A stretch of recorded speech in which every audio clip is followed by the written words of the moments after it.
Now children, to find out the cardiac activity of the heart, we can use the ECG. ECG stands for electrocardiograph.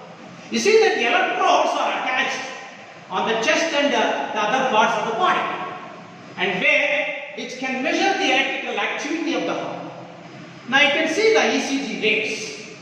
These ECG waves are of different types. So ECG consists of P wave. The P wave is the smaller one what you are seeing here. This is the P wave, you can see here. And next is what like this, and it comes like this. So now this is the P and this is the QRS, a combined wave, and here is the T wave. So there are three different types of wave, QRS and T wave. Now P wave is the indication of the arterial systole, and whereas QRS is the indication of, or it is followed by the ventricular systole, and this is the ventricular diastole, and also we call repolarization. So ECG should have a normal these type of waves. Now coming to the how circulation proceeds. There are two types of circulation. One is called the pulmonary circulation, another is called systemic circulation.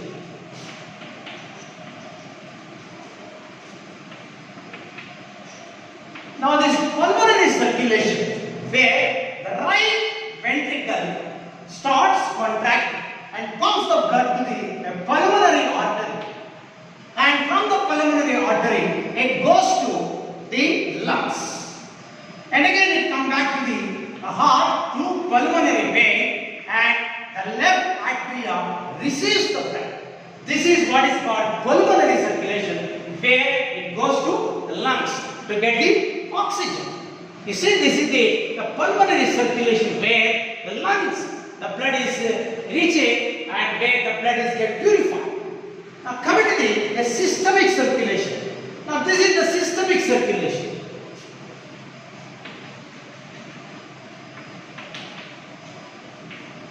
Now this systemic circulation begins from, you see that left atria, then left ventricle.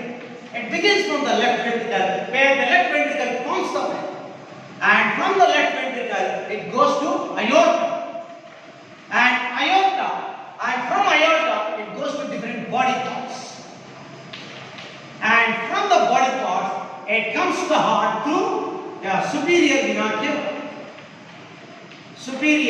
vena cava, and the right atrium receives the deoxygenated. So now this is the flow of the oxygenated and again deoxygenated. But here the pulmonary ventricle, this right ventricle carry the deoxygenated blood, again it comes the oxygenated. So this is how the pulmonary circulation and systemic circulation. Now one more circulation called coronary circulation.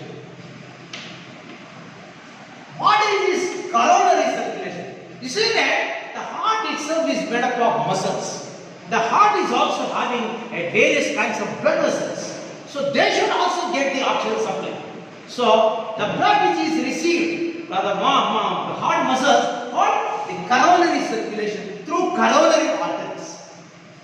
Now how the cardiac activity is regulated?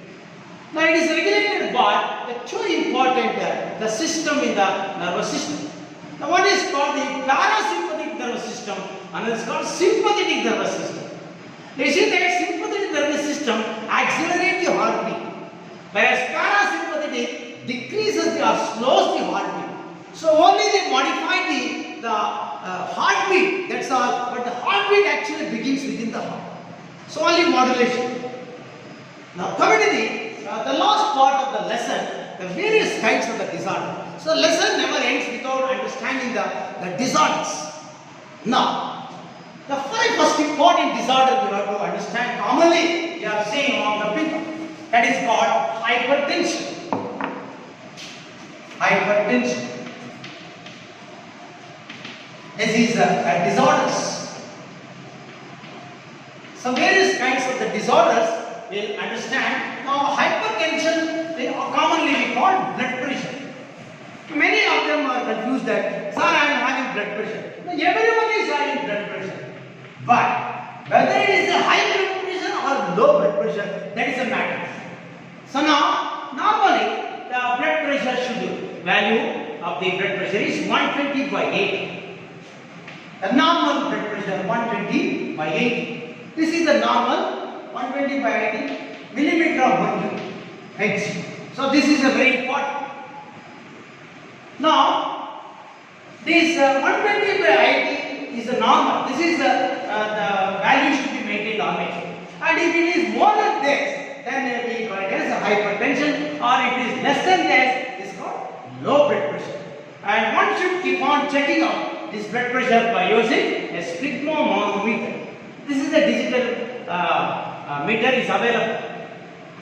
Now, sometimes this high BP may affect the brain, blood. You see that elevated sugar levels, even it may affect the heart and retina of the eye, and kidney also get affected. So now, another one is coronary artery disease or atherosclerosis.